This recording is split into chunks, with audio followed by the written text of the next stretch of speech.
والعافية المتقين والصلاة والسلام على سيدنا محمد وآله وصحبه أجمعين. கணித்திற்குரிய எல்லாம் அல்ல அல்லாஹ்வின் நல்லடியார்களே, அல்லாஹ் ரப்பல் ஆலமீன் சூரா ஸஃபுடைய 61வது அத்தியாயத்தினுடைய 9வது வசனத்தில் ஒரு செய்தியை உலகத்திற்கு அறிவிக்கிறான். யுரீதுன லியுத்ஃபிஉ நூரல்லாஹி பிஅஃப்வாஹிஹிம் வல்லாஹு முத்திம்மு நூரிஹி வலவ் கரிஹல் காஃபிரூன். அல்லாஹுடைய ஒளியை, அவனுடைய ஜோதியை, இந்த மார்க்கத்தை தங்களுடைய வாய்களால் ஊதி அணைத்து விடலாம். இது ஏதோ ஒரு சின்ன விளக்கு, ஊதுனா அணைஞ்சு போயிரும் அப்படின்றதுக்காக சில முயற்சிகள் செய்கிறார்கள். அல்லாஹு முத்திம்மு நூரிஹி வலவ் கரிஹல் காஃபிரூன். தன்னை மறுப்போர் எடுத்தாலும் சரி, அல்லாஹ் தனது ஒளியை முழுமைப்படுத்தியே தீர்வான் என்று அல்லாஹ் இந்த வசனத்திலே பிரகடனம் செய்கிறான். இவர்கள் எடுக்கின்ற எந்த ஒரு முயற்சியும் பாருங்க, கொஞ்ச நாளைக்கு அந்த ஒரு வாரத்திற்கு ஒரு பெரிய பரபரப்பு செய்தியாக கொண்டு போய் மக்களுக்கு மத்தியில சேர்ப்பிக்கப்படும். அந்த ஒரு வாரத்திற்கு பிறகு, அந்த 10 நாளைக்கு பிறகு அந்த செய்தியினுடைய நிலைமை என்ன என்பதை அறிந்து கொள்ள முடியாத அளவிற்கு அந்த செய்தி அப்படியே அமர்ந்து போகும். இப்படி அமர்ந்து போச்சு அப்படின்னா அங்கு நடந்திருப்பது வேற, வெளியில சொல்லப்பட்டது வேற, முஸ்லிம்கள் மீது ஒரு குற்றச்சாட்டு வைக்கப்பட்டது, அதனுடைய உண்மை நிலை வேற என்பதை புரிந்து கொள்ள முடியும். இப்பவும் இந்த வழக்கு சம்பந்தப்பட்ட உண்மை சரியான தகவல் இப்போ வரைக்கும் அப்டேட் வரல.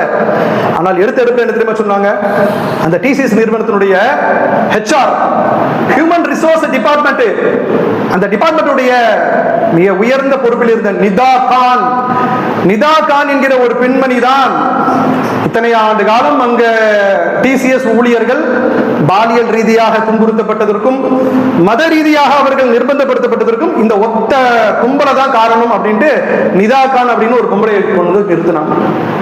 எல்லாருக்கும் அந்த நிதா கான் யாரா, நிதா கான், அந்த நிதா கான் மட்டும் கையில மட்டும் கிடைச்சா அவளை அப்படியே இப்படின்ற அளவுக்கு எல்லாம் தன்னால என்ன முடியுமோ கொட்டி தீர்த்தாங்க. கொட்டி தீர்த்துட்டே இருக்கும்போது மும்பை காவல் அதிகாரிகள் சொல்றாங்க, முதல் கட்ட விசாரணையில இந்த நிதா கான் என்பவர் டிசிஎஸ்ல HR மேனேஜரே இல்லை. 3 நாள் 4 நாளைக்கு என்ன முடியுமோ செஞ்சுட்டான். அவ அந்த அம்மா உயிரோட இருந்தாலும் அந்த அம்மாவை எப்படி எல்லாம் காலி பண்ணணுமோ காலி பண்ணியாச்சு. அவங்க தான் எல்லாத்துக்குமே மூல காரணம் அப்படின்னு சொல்லப்படுச்சு. பார்த்தா அந்த அம்மா HR மேனேஜரே இல்லையா.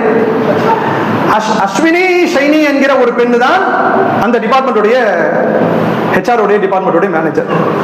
இப்ப அந்த பெண்மணி தான் கண்டு காணாம இருந்தாங்களாம். மதமாற்ற விஷயங்களை முதல்ல நிதா கான் என்கிற ஒரு முஸ்லிம் கண்டும் காணாமல் இருந்தார், எல்லா குற்றச்சாட்டையும் ஒதுக்கி தள்ளினார் அப்படின்னு சொன்னாங்க.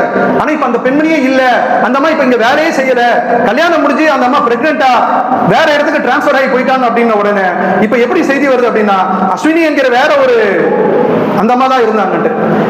அஸ்வினி என்கிற ஒரு பெண் வந்து மத ரீதியான ஒரு மத கட்டாய மத மாற்றம் அப்படின்னு ஒண்ணு நடந்திருந்தா அஸ்வினி ஷைனி ஏன் சும்மா இருக்கணும்? நிதா கான் சும்மா இருப்பதற்கு காரணம் இருக்கு. அவ ஒரு முஸ்லீமா இருக்கா, சும்மா இருக்கிறா அப்படின்னு சொல்லலாம். இந்த அம்மா சும்மா இருப்பதற்கு என்ன காரணம்? அப்ப என்னன்னா, இவர்கள் எடுக்கக்கூடிய முயற்சி, இவர்கள் என்னென்னலாம் கொண்டு வந்து சித்தரிக்கிறாங்களோ அதெல்லாம் பாருங்க, அந்த ஒரு அடுத்தடுத்த நாட்கள்ல வேற மாதிரி அது செய்தி மாறி போயிட்டே இருக்கும். முதல்ல பேசின ஊடகங்கள் அப்படியே வாய் மூடி ஊமைகளாக, மௌனிகளாக ஒரு சமூகத்தின் மீது உடனடியாக வந்து பழிய கோட்டம் என்ற எந்த உறுத்தலும் இல்லாமல் போய்கொண்டே இருப்பார். நவம்பர் மாசம் ஒரு கார் குண்டு வெடிப்பு சம்பவம் நடந்துச்சு.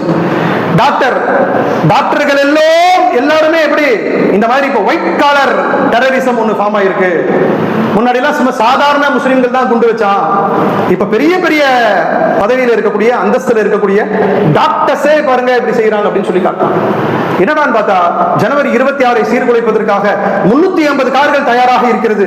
டெல்லியில் வெடித்த அதே மாதிரி காரு இந்தியா முழுக்க 350 கார் வெடிக்க போகுது அப்படின்னு சொன்னா, இது வரைக்கும் ஒரு டயர் கூட வெடிக்கலங்க. அப்ப 350 என்று சொன்னது யாரு? ஊடகம் சொல்லிச்சா இல்ல புலனாய்வுத்துறை சொல்லிச்சா? ஆனா என்ன செய்தி மக்கள்கிட்ட போய் சேர்ந்துருச்சு, அம்மாடி அந்த 350 காரை எங்க வெடிக்க போதோ, ஏது வெடிக்க போதோ, நம்ம இருக்கக்கூடிய பகுதியில வெடிக்குமா அப்படின்னு. இப்ப ஒரு முஸ்லிம் டாக்டரை பார்த்தா எப்படி தோணும்?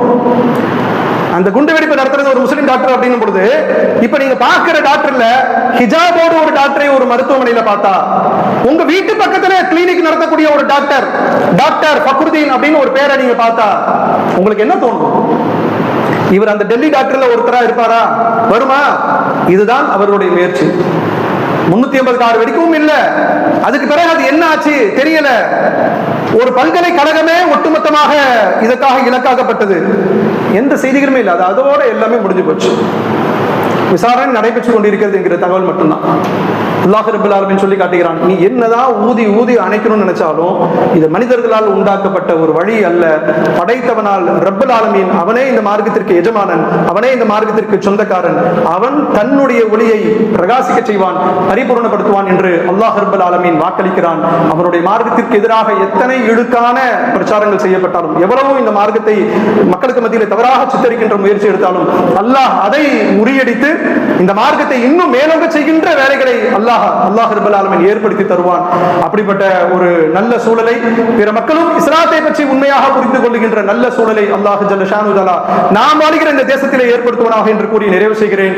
வாஹிரு தவானா அல்ஹம்துலில்லாஹி ரப்பில் ஆலமீன். அஸ்ஸலாமு அலைக்கும் வரஹ்மத்துல்லாஹி வபரகாத்துஹு.